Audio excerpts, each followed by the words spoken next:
Hola, bienvenidos a este video. En esta ocasión les quiero hablar acerca de la evolución histórica del derecho penal en épocas primitivas de la pena pública, sobre el periodo científico, también sobre las escuelas penales. Bueno, empezamos con la evolución histórica de la pena. La pena en sus orígenes tenía un carácter retributivo. Su aplicación tenía por objeto reparar el mal por el delito. La penalidad es un fenómeno de carácter social. No se concibe la existencia de la pena fuera de la sociedad. Es errónea, pues, la doctrina que ve el origen de la penalidad en un acto de venganza privada. Hasta los periodos más remotos, accesibles a la investigación de estas históricas en cualquier pueblo, aún en los pueblos más civilizados, podemos encontrar la reacción social frente al hecho ilícito cometido por uno de los integrantes de la agrupación humana. La primitiva, la reacción contra el transgresor con las normas de convivencia social es colectiva y tiene un marcado de carácter religioso. Los pueblos prehistóricos no distinguían la violación del mandamiento de Dios de la ley de los hombres. El delito era considerado como un atentado con la divinidad. Ahora hablemos sobre la época primitiva. Es un error el punto de partida que pretende entender los hechos sociales primitivos mediante a una concepción racional, puesto que la mente primitiva desconoce totalmente la acción causal. Los primitivos no tenían la forma de cómo buscar las acciones causales en un hecho de poca importancia, como consecuencia natural de algo hecho bien establecido.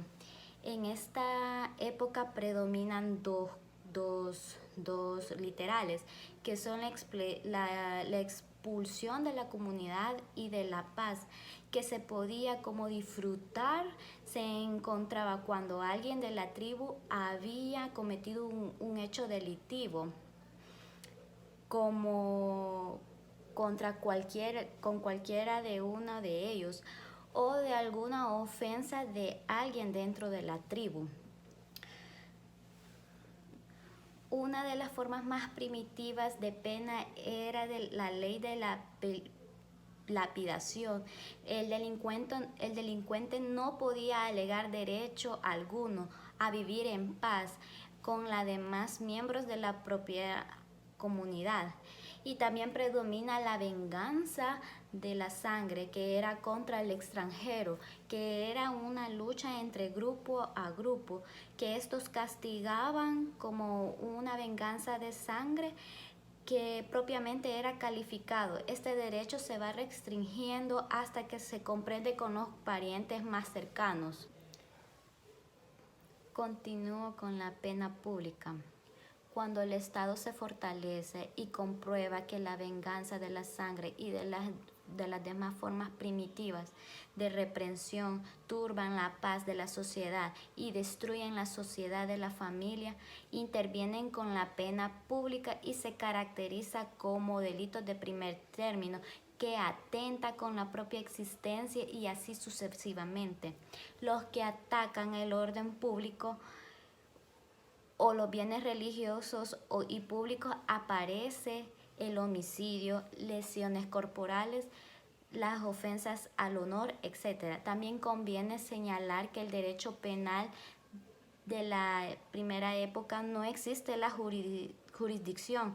Lógicamente, cuando este se hace público, inicialmente pueden elegir entre la venganza, la conciliación y la jurisdicción judicial.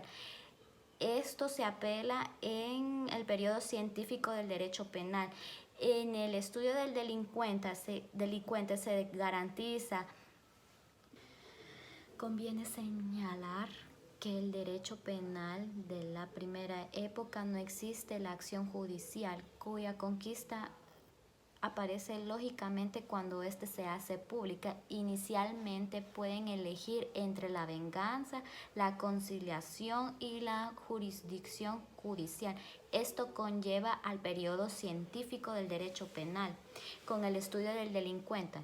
Si en la época comunitaria se garantiza los derechos humanitarios frente al poder en la época científica, en el derecho penal se profundiza hondamente al problema del estudio que se hace con la personalidad compleja del sujeto, o sea, el delincuente. El primer término que se destaca, un panorama penal, este periodo corresponde al presente como un medio para lograr un fin, la corrección y la readaptación del delincuente, o siendo imposible su segregación de la sociedad del derecho.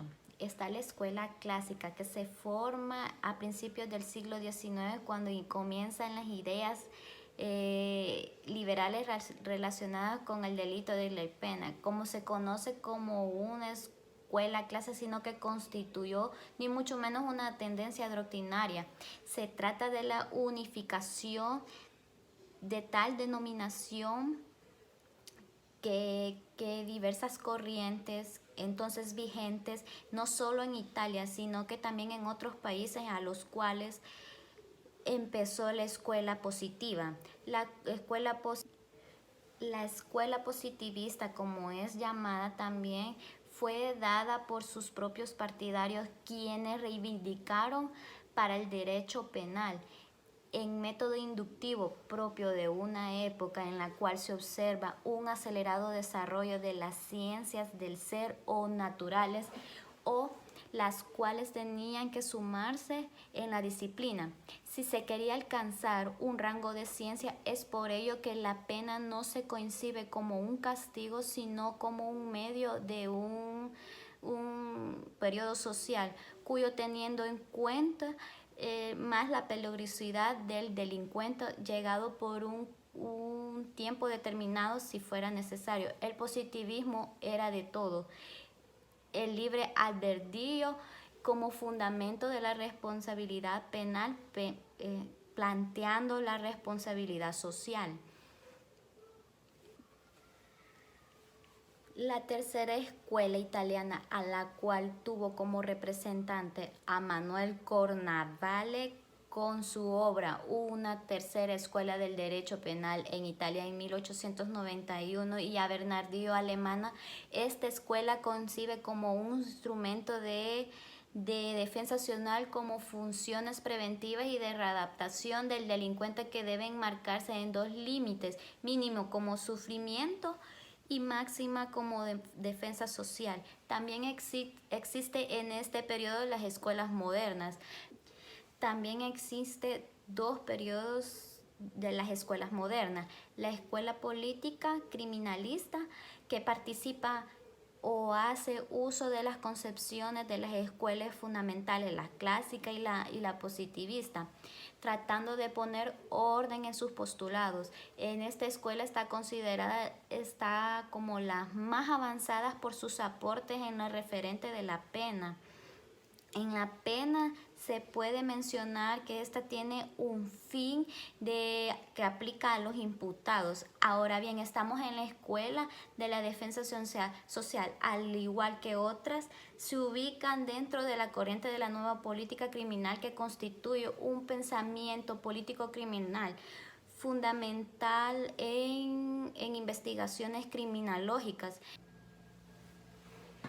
Y finalizamos con la Escuela Técnica Jurídica, también conocida dogmática, originaria de Italia. Busca la autonomía absoluta del derecho penal, es decir, con presidencia de las investigaciones criminológicas que se ha que se ha buscado en esta investigación en base a 4 niveles: dogmática, sistemática, exigente, crítica, extralegal. La visión del delito como fenómeno individual y social, así como la negación del libre albedrío, aproxima a sus defensores de las escuelas positivistas. En cambio, la distinción entre imputables que lo aparentan con la escuela clásica. Muchas gracias.